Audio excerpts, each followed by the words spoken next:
না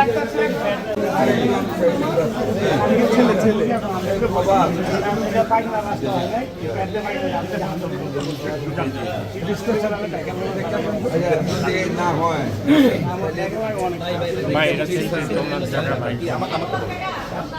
পায়খানা রাস্তা জন্ম থেকে আপনার পেটতে পড়তেছে আবার ঢাকা মেডিকেল আমি তো ভালো ভালো হয়েছে। আচ্ছা, আপনি ঢাকা মেডিকেলে গিয়ে ভর্তি হন, ঠিক আছে? আপনি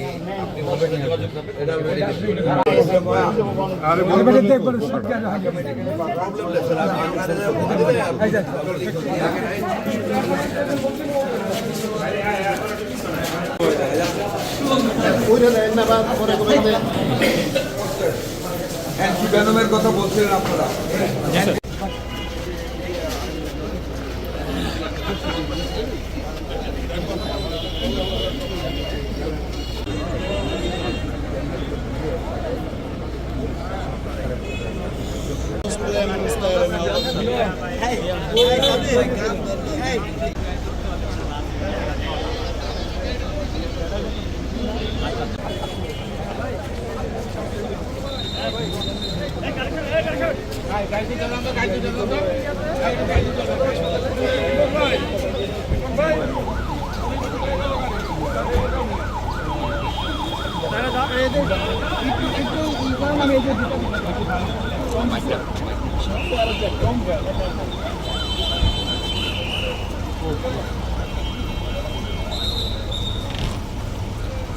কোনো টিকা কার্যক্রম মিজেলসের হয় না, যেই কারণে একবারে জিনিসটা একটা বিশাল গ্রুপের উপর, বাচ্চাদের উপর অ্যাটাক করেছে, সিভিয়ারিটি বেড়েছে।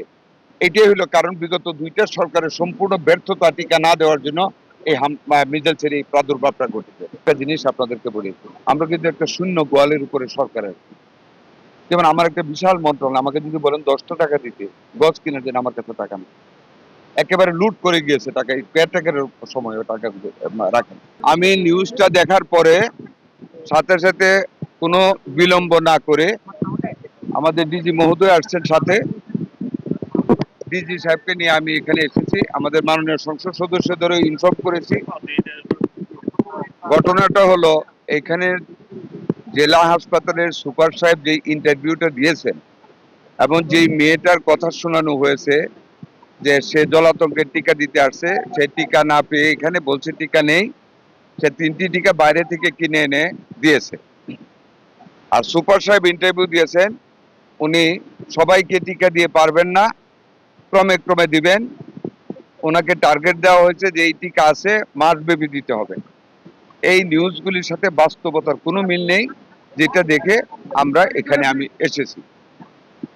এখানে আমার জলাতঙ্কের অ্যান্টি রেবিস, আপনারা সাংবাদিক, অনেক সহযোগিতা আপনারা আমাদেরকে করতেছে। আমরা আগে এটার একটা ক্রাইসিসে 1.5 মাস থেকে আমরা পড়েছিলাম। ওয়ার্ল্ড হেলথ অর্গানাইজেশনের একটা ধারার জন্য একটা কন্ডিশন ছিল, যেটার কারণে তখন ডেলিভারি নেওয়া যায় নাই। আমরা সাবসিকুয়েন্টলি ওই ধারাটা উইথড্র করে আমরা অলরেডি কেনার জন্য টেন্ডার দিয়েছি। 7 দিন অথবা 10 দিন পরে আমরা বাল্ক সাপ্লাই পেয়ে যাব। এর মধ্যে আমরা গত 1.5 মাস যাবত আমার এমএসআর ফান্ড থেকে, প্রয়োজনে ডিসি মহোদয়ের ফান্ড থেকে আমরা সমস্ত উপজেলায়, জেলা হাসপাতাল সহ আমরা অ্যান্টি রেবিস বাইরে, যেটা ইনজেকশন জলাতঙ্কের বিরুদ্ধে কুকুর বা বিড়ালের কামড়ে, আমরা সেটা দিয়েছি। এখানে এসে আমরা 25টা ভাইল স্টকে পেয়েছি, টিকা আছে। কাজে টিকা নাই কথাটা এখান থেকে বলেছে, এটা একটা স্যাবোটেজ। এবং সুপার সাহেব যে ইন্টারভিউটা দিয়েছেন, একজন সরকারি অফিসার দায় দায়িত্বহীনতার ঊর্ধ্বে উঠে যে ইন্টারভিউটা করেছে, it's a total damage to the government. উনি এটা করতে পারে না। যদি মনে করেন শর্টেজও থাকে, আমরা বলেছি আমাদেরকে জানাবেন, আমার ডিজি মহোদয় আছেন ওনাকে জানাবেন, ডিসি সাহেব আছেন ওনাকে জানাবেন, বা ওনার এমএসআর ফান্ড আছে, একটা বায়ালে 4 জনকে ইনজেকশন দেওয়া যায়। প্রয়োজনে 10টা বায়াল কিনা যায়, মাত্র 10টা বায়ালের দাম 5,000 টাকা, যে কোনো খান থেকে ফান্ড নেওয়া যায়।